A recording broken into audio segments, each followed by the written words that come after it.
ნაციონალური მოძრაობის საპრეზიდენტო პრაიმერის მეხუთე ტური ბათუმში საპროტესტო აქციების ფონზე იმართება. ამ წუთებში ბათუმის შერატონის პერიმეტრს სამართალდამცველები აკონტროლებენ. შერატონის საპატრულო პოლიციის თანამშრომლებმა დამცავი ჯებირები შემოავლეს. სასტუმროს მიმდებარედ მობილიზებულია სპეციალური დანიშნულების რაზმები.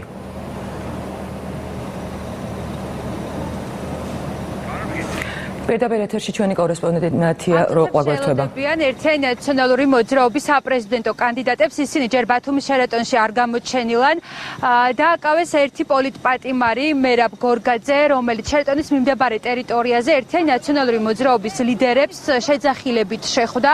აქციის მონაწილეებმა ასევე ისროლეს ქვა და კვერცხი. აჭარის მთავარი სამმართველოს უფროსმა ვალერიან თელიამ გითხრა, რომ ყოფილი პოლიტპატიმარი მერაბ გორგაძე დაპატიმრებულია საზოგადოებრივი წესრიგის დარღვევის გამო. ის ამ წუთებში გადაიყვანეს წინასწარი დაკავების იზოლატორში, თუმცა ჯერჯერობით ჩვენთვის უცნობია, მას ასე ვთქვათ, შეეფარდება წინასწარი პატიმრობა თუ ადმინისტრაციული ჯარიმით გათავისუფლდება პატიმრობიდან. ერთიანი ნაციონალური მოძრაობის წევრები ამ წუთებში ბათუმის შერატონში უკვე რეგისტრაციასაც გადიან.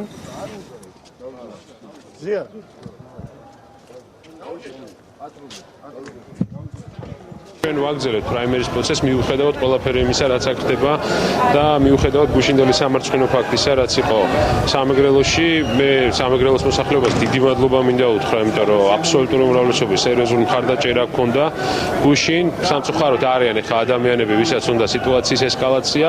ჩვენ შევიკრიბოთ, რათა საბოლოოდ უთხრათ უარი ძალადობა, საბოლოოდ უთხრათ უარი გაუპატიურება, საბოლოოდ უთხრათ უარი ამ 9 წლიან ტერორს, რომელიც მიმდინარეობდა ქვეყანაში და ყველაფერზე გვინდოდა მათთვის პასუხის გაცემა.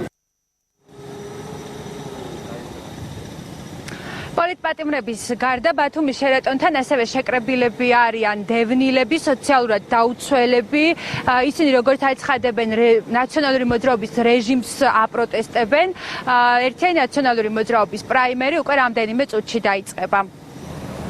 მადლობა ნათია, ბათუმიდან პირდაპირ ეთერში ჩვენი კორესპონდენტი ნათია როყვა გვერდებოდა.